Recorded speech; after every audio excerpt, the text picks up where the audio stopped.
Colin from Bright Idea Electrical. Salus Controls have contacted us to ask us to view and install their new EV chargers. We have the tethered version and the non-tethered version here, both of which I'm going to unbox and I'm going to install on my board here. The reason I'm installing them here is obviously I want to see what the products are like, just like you do. So if we install them here, we can have a good look around them before we put them on someone's wall. So we're going to get these unboxed, we'll get them mounted, we'll go from there. First off, let's start unboxing. Here are the chargers unboxed. My first thoughts when opening these were, what the hell are these huge glands sitting on the bottom? Looking through, you get a bung to go in the bottom. Hopefully we're going to use this because personally I prefer to bring the cable in the rear of the charger, not to see it from the outside. So with the tethered version, obviously I think the unit's actually smarter looking. It's a bit smaller, there's the sort of size of my hand, quite a small charging unit, cable, and you obviously got the wall adapter to hold the plug when not in use. Obviously you've got the untethered version, which is a bit bigger, got this like sort of second lump on the bottom here. Both products come with the three sort of key tags to use, screws and fixings, and obviously all the certificates and installation as required. So what I'll do now, I'm not going to film me unscrewing the covers or anything, but I'm going to get them both mounted on the wall, get them put on the wall. I won't do any electrical connections as yet, just to sort of see what we're thinking. And then we'll get them both mounted. I'll try and bring in the rear entry and the bottom entry to sort of give us both a sort of view on what, the cable entries and how they look. Because these glands at the bottom in a minute, if I saw those on a normal charger, I'd probably be quite afraid because they're not the best things to look at. So let's see what we can do with that and go from there. So let's get these up there. I've now got both units installed on the wall. The units are basically fixed by the brackets shown in the previous photo. Basically 3 screws through the metal bracket that comes with the chargers. The chargers then hook on from the top, you screw from underneath, and the chargers are solid to the wall.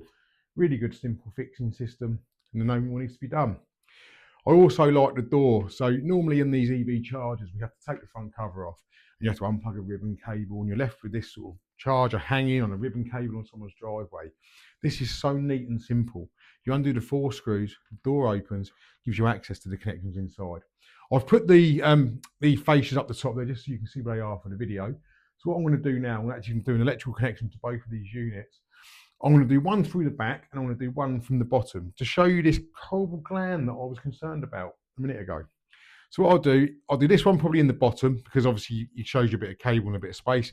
I'll do this one through the back. What we'll do once they're done, we'll discuss this gland and what options we've got there, and let's see how it goes. I'm now going to terminate a 6mm 3-core armoured cable into the bottom of the tethered charging unit. In order to terminate an armoured in the UK normally, we'd use an armoured gland, a storm gland like this, or the standard steel armoured glands we've seen of years gone past. We have this pre-drilled hole and gland. On removing this, it's quite a large gland. I think it's about 36mm. Problem we have with this, storm gland goes straight through. So we cannot use a standard armoured gland on this charging unit and go into the bottom. Not a huge concern. That means we have no option but to use the gland provided. We just have to ensure that the armouring of this steel wire armoured cable is earthed at one end. I would normally do this at the fuse board end, but either end is fine, it just has to be done. So our only option is to use this gland. I've now terminated cables into both charging units. The tethered unit on the left, I've used the gland provided, taking the cable in surface as though it's running up your garage wall into the bottom. And the untethered unit, I've come in through the rear entry. Upon doing that, you remove the gland that's already pre-fitted and supplied, and you fit the blanking plug that comes with the unit. I personally prefer not seeing the cable coming in the bottom. This unit then looks a lot neater. Both units have now been installed on the wall and connected to the electrical supply.